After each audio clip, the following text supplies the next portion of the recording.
তোমরা কেমন আছো? আজকে খুব সুখবর একটা দেব তোমাদের। দেখো, মাছ দেখেই তো বুঝতে পারছো চিতল পেটি দিয়ে কিছু একটা হতে চলেছে। তো আমি তো বেসিক্যালি ফিউশনের থেকে আমি পছন্দ করি যে এইসব হারিয়ে যাওয়া রান্না। তো আজকে করব চিতল পেটির কালিয়া। মুইঠা তো আগেই করে দেখিয়েছি, আমি আজ করব চিতল পেটির কালিয়া। কিন্তু সেক্ষেত্রে বলি, তোমরা তো চাকরি বাকরি করো কিংবা ব্যস্ততার মধ্যে সবসময় পছন্দ মতো মাছটা পাও না। তো সেটার জন্য তোমরা ইউজ করবে মেঘদূত ডিজিটাল প্ল্যাটফর্ম। নাম্বারটা স্ক্রিনে চলে আসছে, সেভ করো, এরা বাড়িতে তোমাকে দিয়ে যাবে। এরকম চমৎকার চিতল পেটি কোথায় পাবে বলো? দেখো, বাজারে যেতেই হবে না। আর একটা প্যাকেটে 1, 2, 3, 4, 5 পিস আছে, ভেরি রিজনেবলি প্রাইসড আর ভীষণ টাটকা। দেখো, আমি টাটকা না হলে টাটকা বলবো না, এটা কিন্তু তোমরা খুব ভালো করে জানো। আচ্ছা, কথা বলতে বলতে প্রথমেই মাছে দিয়ে দিই একটু নুন আর হলুদ। এটা দিয়ে মাছটাকে মাখিয়ে রাখতে হবে।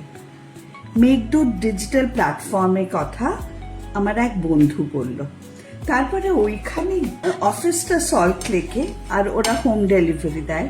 ওদের প্রোডাক্টের সম্ভার দেখে তো আমি জাস্ট হতবাক যে এত রকম কিছু এক জায়গাতেই আছে, আর সবই আমাদের পছন্দ মতো জিনিস, আর কোয়ালিটি ফুড উইথ খুব রিজনেবল প্রাইস। হ্যাঁ, আশা করব তোমরাও কিনবে ওখান থেকে।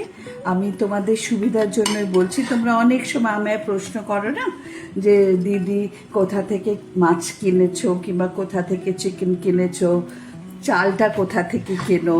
ওরা চালও রাখে।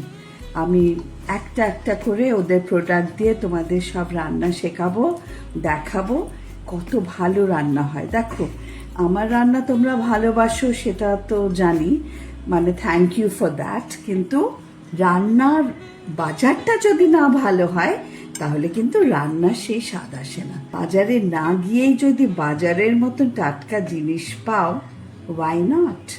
ট্রাই করো। এবার আমরা কড়াইতে তেল গরম করে মাছগুলো ভেজে নেব। আমরা রান্না করতে চলেছি আজকে চিতল মাছের কালিয়া। সর্ষে তেল গরম হয়ে গেছে। মাছ যখন রান্না করব, আর তাও আবার সাবেকি রান্না, ডেফিনেটলি সর্ষের তেল।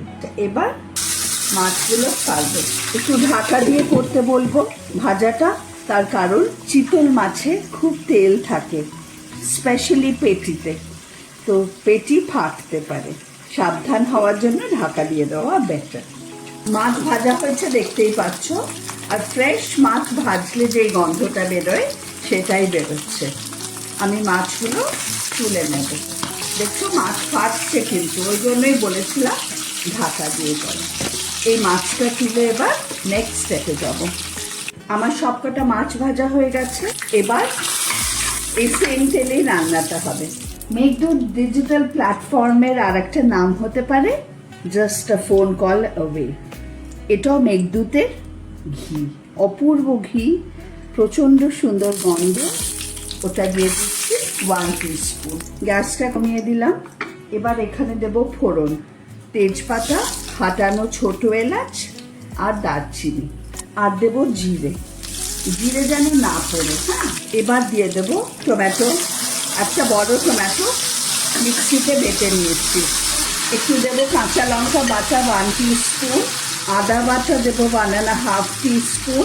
এটাকে ভালো করে কষতে হবে। তারপরে নেক্সট ইনগ্রিডিয়েন্টে যাবে। নেক্সট ইনগ্রিডিয়েন্টটা হচ্ছে পেঁয়াজ, একটা বড় পেঁয়াজ। এটাকে জাস্ট রসটা নেব। এই রান্নাটা একটু শৌখিন রান্না, আর আমি চাইছি একটা স্মুথ গ্রেভি। পেঁয়াজের ছিবড়েগুলো যেন একটুও না থাকে, জাস্ট রসটা। এতে না খুব একটা স্মুথ টেক্সচার হবে। এত ভালো মাছটা রান্না তো করতে হবে সুন্দর করে, তবে তো সবাই বলবে যে যেমন মাছ তেমন তার স্বাদ আর রান্না। দেখো, সবটাই নিয়ে নিলাম, এর মধ্যে আর কিছু নেই ছিবড়ে ছাড়া। এবার এটাকে ভালো করে কষবো আমরা। এবার দেবো স্বাদ মতো নুন, হলুদ গুঁড়ো 1 টিস্পুন, কাশ্মীরি লঙ্কার গুঁড়ো 1 টিস্পুন, জিরের গুঁড়ো 1 টিস্পুন, আর গরম মশলার গুঁড়ো 1 টিস্পুন। স্বাদে ব্যালেন্স আনার জন্য দেব হাফ টিস্পুন চিনি, জাস্ট হাফ টিস্পুন। এবার মশলাটা ততক্ষণ কষবো যতক্ষণ না তেল ছাড়ছে। দেখো কি সুন্দর রং হয়েছে, দেখতেই পাচ্ছ মশলা থেকে খুব সুন্দর তেল ছেড়ে দিয়েছে। মশলাটা ভালো কষা হয়েছে। ভাবছিলে যে পেঁয়াজের রস দিয়ে রান্না করলে গ্রেভিটা হয়তো সুন্দর হবে না, খুব সুন্দর হবে আর থিন গ্রেভি হবে। এবার দিয়ে দেবো একটু জল, এটা হালকা গরম জল। এই জলটা ফুটতে ফুটতে বলি তোমাদের যে এই রান্নাটা যদি তোমাদের ভালো লেগে থাকে তোমরা সেভ করো, বন্ধুদের সাথে শেয়ার করো, আর মেঘদূত ডিজিটাল থেকে কিনে আমাকে জানাতে ভুলো না যে আমি কেমন তোমাদের একটা সন্ধান দিলাম। আশা করি তোমাদের আমি খুশি করতে পারবো আর তোমাদের মনটাও রাখতে পারবো। এবার জলটা একটু একটু করে ফুটছে, খুব সাবধানে মাছগুলোকে ছেড়ে দিতে হবে। সবকটা মাছ দিয়ে দিয়েছি। এবার একটু ঢাকা দিয়ে রান্না করা 5 মিনিট, খুলে দেখা যাক। দেখছো গ্রেভিটা ঠিক হয়েছে, মাছটাও সেদ্ধ হয়ে গেছে, বিউটিফুল একটা কালার এসেছে।